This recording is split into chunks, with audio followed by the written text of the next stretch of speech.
네, 안녕하세요. 철인 간호사입니다. 네, 오늘은 지난 영상에 이어서 유방암에 대한 주 사인이나 증상을 보셔야 하는데, 그럼 어떻게 보는지에 대해서 오늘 영상을 통해서 또 알려드릴게요.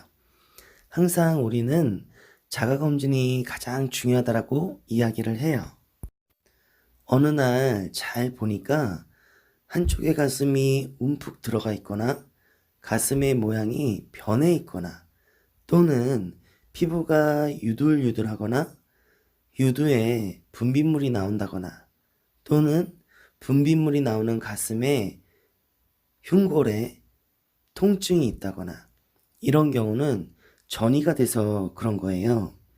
또는 림프 노드 쪽에 볼록하게 보인다거나 이게 폐에 영향을 많이 미친다라고 제가 지난 영상에서 이야기 드렸어요.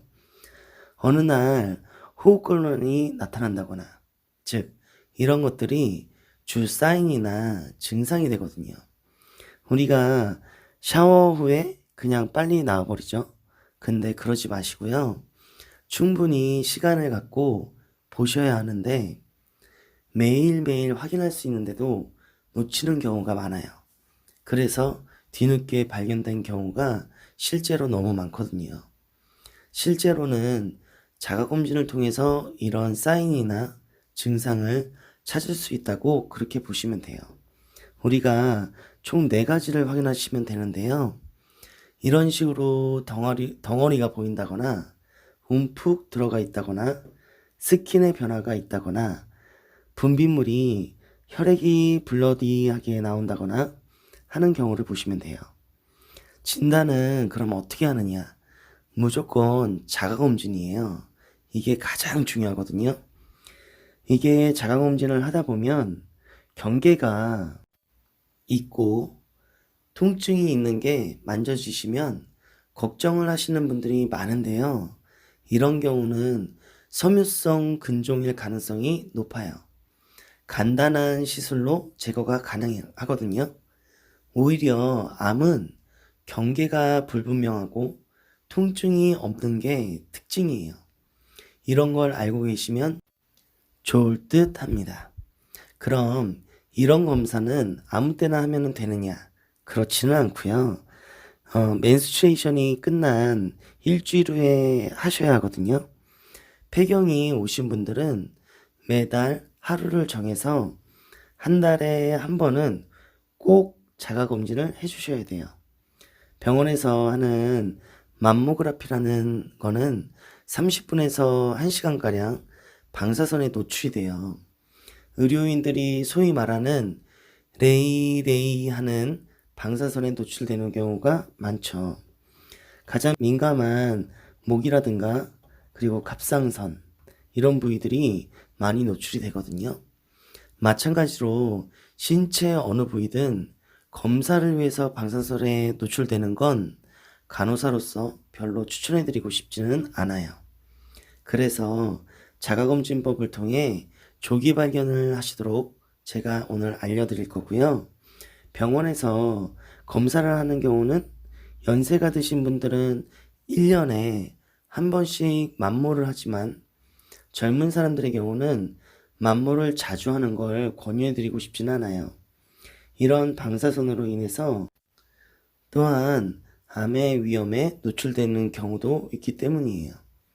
맘모와 소노의 차이는 소노가 전체적인 것 중 이상이 있는 부위를 본다고 한다면 맘모는 그 이상이 있는 부위를 좀 더 세밀하게 본다는 거죠. 즉 어떤 한 나라를 볼 때는 소노이고 그 나라의 지역의 특색이라든가 사람들이 사는 모습을 보는 게 맘모라고 생각하시면 될 것 같아요. 그리고 MRI는 뼈로 전이가 되었는지를 보는 검사라고 생각하시면 되고요. 이런 검사로 어떤 문제가 발견되면 바늘로 검사를 하는 바이옵시를 하는데 이 검사를 통해 이게 악성인지 양성인지를 확인을 해주는 거예요. 검사는 천천히 둥글게 겨드랑이 역시 림프 노드 쪽으로 전이 유무를 확인해요. 만약에 유방암 수술을 했을 경우에는 펫CT를 찍어서 전혀 전이가 없어도, 즉 림프노드가 전이가 되지 않았어도 림프노드를 떼서 바이옵시를 해보고 만약에 4개 이상이 이상한 부분이 보이면 99% 전이가 되었다고 확신을 하고 치료에 들어가요. 그럼 유방암의 스테이지는 어떻게 나누느냐? 0, 1, 2, 3, 4예요. 0은 뭔가 이상이 있는데 점점점으로 보이는 거고요. 1, 2, 3은 유방에만 있느냐, 림프에 전이가 되었느냐, 사이즈에 따라 다 달라져요. 즉, 우리가 2cm까지 1이라고 하고요. 2에서 5cm까지는 2라고 해주고요. 그리고 5cm 이상은 3이라고 이야기를 해요. 그런데 요즘에는 다시 1에서 초기냐, 특히 2기에서는 초기, 중기, 말기로 나누어서 1, 2, 3으로 다시 또 나누어요. 4는 당연히 메타된, 전이가 된 상태를 말하는 거예요. 오늘은 영상을 여기까지만 하고요. 다음 영상에서는 직접 이렇게 자가검진 하는 방법에 대해서 제가 또 영상을 남겨드릴게요. 오늘도 또 영상 시청해 주시고 구독해 주셔서 감사합니다. 그럼 다음 영상에서 또 인사드릴게요.